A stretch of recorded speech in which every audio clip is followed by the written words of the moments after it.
Good morning guys, જય માતાજી। તો તમને પહેલા વ્લોગમાં કીધું હતું કે તમને આપણું ઘર બતાવીશું, તો તમને આપણું ઘર આજે બતાવી દઈએ।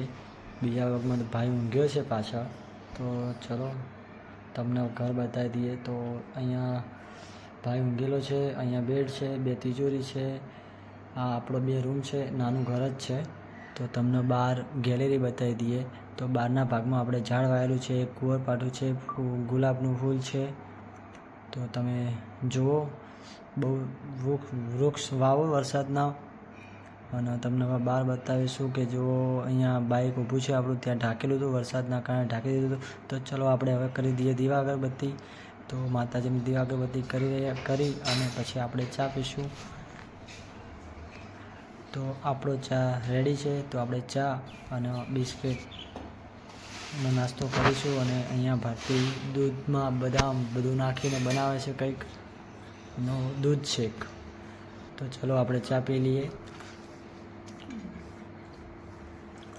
તો હું ચા અને બિસ્કિટ નાસ્તો કરીને હવે આપણે નોકરી જવા માટે નીકળશું। તો એના પહેલાં અહીંયા કેળાના અંદર દૂધમાં નાખી રહી છે, મિક્સિંગ કરે છે, મિક્સિંગ કરી અને પછી એ પીવામાં આવશે। તો બહાર વરસાદ ચાલુ થઈ ગયો છે, વરસાદનું વાતાવરણ હતું જ।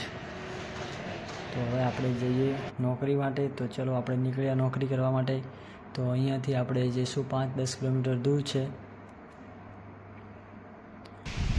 પાછા રિટર્નમાં બપોરે જમવા આવ્યા ત્યારે વરસાદ ચાલુ હતો। તો આપણે હવે પહોંચી ગયા છીએ ઘરે। તો ચલો ઘરે જઈએ।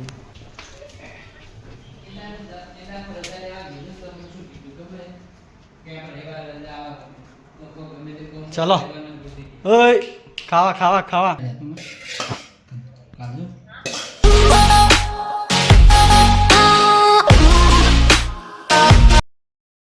તારું નામ શું?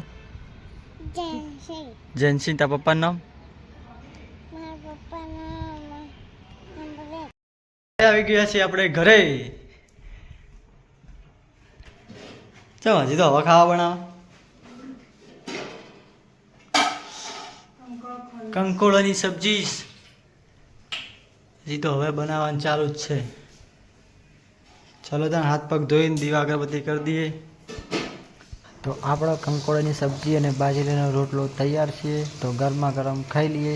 અહીંયા રોટલો થાય છે, તો આપણે ખાઈ અને સીધા તો આપણે કંકોડાની સબ્જી અને બાજરીનો રોટલો ખાઈ અને ઊંઘવા આવી ગયા છીએ। તો હવે આપણો વ્લોગ પૂરો કરીએ।